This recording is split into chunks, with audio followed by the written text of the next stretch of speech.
റസൂലല്ലാഹ് മൻഹും, ആരാണെന്ന് ചോദിച്ചപ്പോൾ അവിടുന്ന് പറഞ്ഞു അൽ ജമാഅഹ് എന്നാണ് അവിടുന്ന് പറഞ്ഞത്. അൽ ജമാഅഹ് എന്നുകൊണ്ട് ഉദ്ദേശിക്കുന്നത് എന്താണ്? സഹാബികളുടെ ജമാഅത്തിനെയാണ് അതുകൊണ്ട് ഉദ്ദേശിക്കുന്നത്. അഹ്ലുസുന്ന എന്ന് പറഞ്ഞാൽ അതുകൊണ്ട് ഉദ്ദേശിക്കുന്നത് നബി സല്ലല്ലാഹു അലൈഹി വസല്ലമയുടെ സുന്നത്ത് പിൻപറ്റുന്നവൻ, മാർഗം പിൻപറ്റുന്നവൻ എന്നാണ്. വൽ ജമാഅ എന്ന് പറയുന്ന സ്വഹാബത്തിൻ്റെ ജമാഅത്തിനെ പിൻപറ്റുന്നവൻ എന്നാണ്. എന്നാൽ ഇവിടെ അഹ്ലുസുന്ന വൽ ജമാഅ എന്നറിയപ്പെടുന്ന ആളുകൾ നമുക്കറിയാം എന്താണ് അവരുടെ അവസ്ഥ എന്നുള്ളത്. ഇരു സമസ്ത വിഭാഗങ്ങളും അവർ സ്വന്തത്തെക്കുറിച്ച് അവർ പരിചയപ്പെടുത്തുന്നത് ഞങ്ങൾ അഹ്ലുസുന്നത്തി വൽ ജമാഅത്തിൻ്റെ ആളുകളാണ്. സുന്നത്ത് ജമാഅത്ത് എന്നവർ ഷോർട്ടാക്കിയിട്ടും പറയാറുണ്ട്. എവിടെയാണ് സുന്നത്ത്?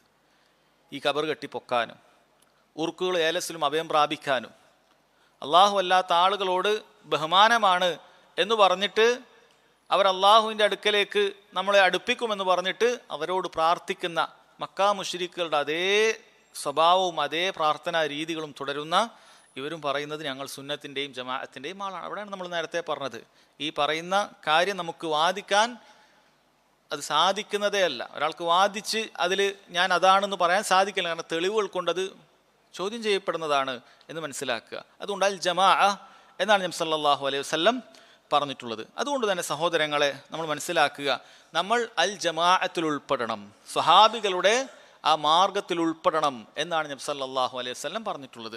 അങ്ങനെ സ്വഹാബികളുടെ മാർഗത്തിൽ ഉൾപ്പെടുക എന്ന് പറഞ്ഞാൽ നമ്മൾ ആ പേരിൽ എന്തെങ്കിലുമൊക്കെ ഒരു ഗ്രൂപ്പ് ഉണ്ടാക്കുക എന്നാണോ? എന്നിട്ട് ആ ഗ്രൂപ്പിലേക്ക് എല്ലാവരും ചേർന്ന് കഴിഞ്ഞാൽ നിങ്ങളൊക്കെ അഹ്ലുസുന്നത്ത് വൽ ജമാഅത്തായി, അങ്ങനെയാണോ? ഒരിക്കലുമല്ല. കാരണം ഇതൊരു ആദർശമാണ്.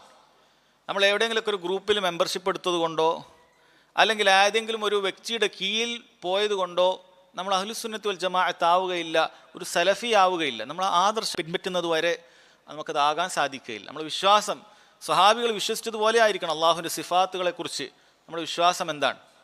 അതിനെ ദുർവ്യാഖ്യാനിക്കുകയാണോ, തള്ളിക്കളയുകയാണോ? അല്ല, ആ വിശ്വാസം നീ സലഫികളുടേതാകണം, സ്വഹാബികളുടേതാകണം. അപ്പോഴേ നീ അഹ്ലുസുന്നത്ത് വൽ ജമാഅത്ത് ആവുകയുള്ളൂ. അതല്ലാതെ നിന്റെ നീണ്ട താടിയോ നിന്റെ വസ്ത്രധാരണമോ ഒന്നും തന്നെ നീ സലഫിയാണോ അല്ലേ എന്നുള്ളത് ഒരിക്കലും തീരുമാനിക്കപ്പെടുന്ന കാര്യമല്ല. നീ സലഫിയത്തിൻ്റെ ഉസൂലുകൾ, അതിൻ്റെ അടിസ്ഥാനങ്ങൾ, വിശ്വാസ കാര്യങ്ങളിൽ നീ പാലിക്കുന്നത് വരെ. എന്താണ് ഓരോ വിഷയത്തിലും മുസ്ലിം ഭരണാധികാരികളെക്കുറിച്ച് നിൻ്റെ അഭിപ്രായം എന്താണ്? മുസ്ലിം ഭരണാധികാരികൾക്കെതിരെ പ്രക്ഷോഭം നടത്താമെന്നാണോ? അവർക്കെതിരെ ലഹള നടത്താമെന്നാണോ? ഏതെങ്കിലും വിധേന അവരെ ഭരണത്തിൽ നിന്നും താഴെ ഇറക്കാമെന്നാണോ? അങ്ങനെയുള്ള ആളുകളെല്ലാം കാഫിറുകളാണെന്നാണോ? ഇതാണോ നിൻ്റെ അഭിപ്രായം? നിൻ്റെ താടിയോ നെര്യാണിക്ക് മുകളിലുള്ള വസ്ത്രമോ അതൊന്നും നിനക്ക് ഉപകരിക്കുകയില്ല. നീ ആ വിഷയത്തിൽ സ്വഹാബികളുടെ നബി സല്ലല്ലാഹു അലൈഹി വസല്ലമയുടെ മാർഗം പിൻപറ്റുന്നത് വരെ വളരെ കൃത്യമായി മനസ്സിലാക്കുക സഹോദരങ്ങളെ. അതുകൊണ്ട് ആ ജമാഅത്ത് എന്ന് പറയുന്നത് ഏതെങ്കിലും ഒരു ഗ്രൂപ്പല്ല. ചിലർ തെറ്റിദ്ധരിപ്പിക്കാറുണ്ട്, നിങ്ങൾ ആ ജമാഅത്തിൽ ഉൾപ്പെടണമെങ്കിൽ അലൈക്കും ബിൽ ജമാഅ എന്ന ഹദീസ് പറഞ്ഞുകൊണ്ട്, അതല്ലെങ്കിൽ നബി സല്ലല്ലാഹു അലൈഹി വസല്ലം ഈ പറഞ്ഞ അൽ ജമാഅ എന്ന് പറഞ്ഞതുകൊണ്ട് നിങ്ങൾ ഏതെങ്കിലും ഒരു സംഘടനയിൽ മെമ്പർഷിപ്പ് എടുത്താൽ മാത്രമേ നിങ്ങൾക്ക് സലഫിയാവാൻ സാധിക്കുകയുള്ളൂ. അതുകൊണ്ട് സംഘടനാ മെമ്പർഷിപ്പ് എടുക്കാതെ നിങ്ങൾ പുറത്തേക്ക് പോയി കഴിഞ്ഞാൽ നിങ്ങൾക്ക് സലഫിയാകാൻ സാധിക്കുകയില്ല. ഈ ഹദീസിനെതിരാണ് എന്നാണ് ചില ആളുകൾ തെറ്റിദ്ധരിച്ചത് കൊണ്ടാണോ തെറ്റിദ്ധരിപ്പിക്കാൻ വേണ്ടിയാണോ പറയുന്നത് എന്നറിയില്ല. സഹോദരങ്ങളെ, എങ്ങനെയാണത് ശരിയാവുക? ഈ ഹദീസ് ഇന്നലെ ഇറങ്ങിയ ഹദീസല്ല. കഴിഞ്ഞ 1400 വർഷമായി നബി സല്ലല്ലാഹു അലൈഹി വസല്ലമയുടെ ഈ ഹദീസ് ഉമ്മത്ത് കേട്ടുകൊണ്ടേയിരിക്കുന്നു. അതിൻ്റെ 1300 വർഷത്തിലും സംഘടന ഉണ്ടായിട്ടില്ല. എങ്കിൽ വളരെ കൃത്യമായി മനസ്സിലാക്കാൻ സാധിക്കും, ഈ ഹദീസ് കൊണ്ട് ഉദ്ദേശിക്കുക ഒരു സംഘടന ഉണ്ടാക്കണമെന്നൊന്നുമല്ല, മറിച്ച് ഈ ആദർശത്തിൻ്റെ ഒരു കൂട്ടായ്മ ഉണ്ടാകേണ്ടതുണ്ട് എന്നത് മാത്രമാണ്. അതാണ് ഈ കാലഘട്ടം അത്രയും ഇമാമിങ്ങളും മറ്റുമൊക്കെ നമുക്ക് കാണിച്ചു തന്നത്. അവർ ഈ മാർഗത്തിൽ, സ്വഹാബികളുടെ മാർഗത്തിൽ ദീൻ പഠിക്കുകയും പഠിപ്പിക്കുകയും ജനങ്ങളിലേക്ക് പ്രചരിപ്പിക്കുകയും ചെയ്യുന്നു. അതാണ് നമുക്ക് വേണ്ടത്. എന്നാൽ സംഘടന എന്താണ് അതിനെക്കൊണ്ട് ദീനുൽ ഇസ്ലാമിൽ അല്ലെങ്കിൽ സലഫി ഉലമാക്കൾ എന്താണ് അതിനെക്കുറിച്ച് പറഞ്ഞിട്ടുള്ളത്?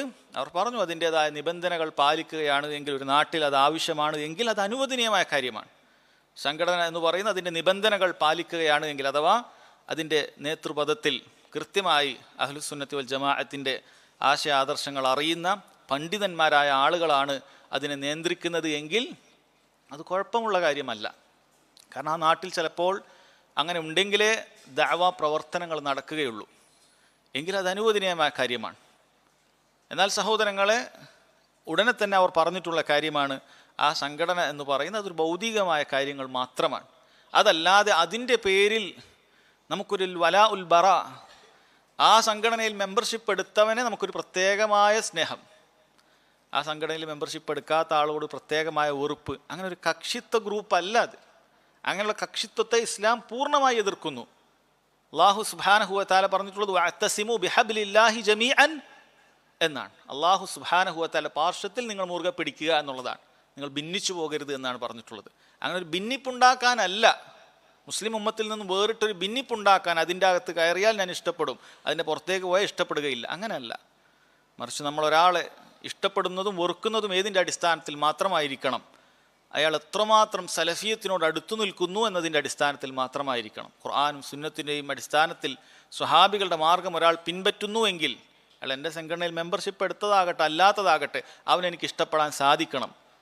അതല്ലാതെ എൻ്റെ കൂടെ ഉണ്ടെങ്കിൽ, എൻ്റെ കൂടെ മീറ്റിങ്ങിന് പങ്കെടുത്താൽ, എൻ്റെ മസ്ജിദിലേക്ക് വന്നാൽ അവനെ ഇഷ്ടപ്പെടുകയും അതല്ലെങ്കിൽ അവനെ വെറുക്കുകയും ചെയ്യുക എന്ന് പറയുകയാണ് എങ്കിൽ നീ മൻഹജു സലഫിൽ ഇതുവരെ എത്തിയിട്ടില്ല, നീ അതൊരു കക്ഷിത്വത്തിൽ മാത്രമാണ് എന്ന് അവർ മനസ്സിലാക്കേണ്ടതുണ്ട്. അതുകൊണ്ട് തന്നെ സഹോദരങ്ങൾ, അലൈക്കും ബിൽ ജമാഅ എന്നുകൊണ്ട് ഉദ്ദേശിക്കുന്നതാണ്. നമ്മൾ പറഞ്ഞു സംഘടന എന്ന് പറഞ്ഞാൽ നിരുപാധികം നിഷിദ്ധമാണ്, അതിനെക്കൊണ്ടൊരു ഉപകാരവുമില്ല എന്ന് നമ്മൾ പറയുന്നില്ല. പക്ഷെ അതിൻ്റെ പേരിലാണ് വലാവും ബറാവും നിശ്ചയിക്കുന്നത് എങ്കിൽ പണ്ഡിതന്മാർ വിലക്കിയ സംഘടനകൾ തന്നെയാണത്. ഒരു ആലിമും അത്തരത്തിലുള്ള സംഘടന അനുവദിച്ചിട്ടില്ല.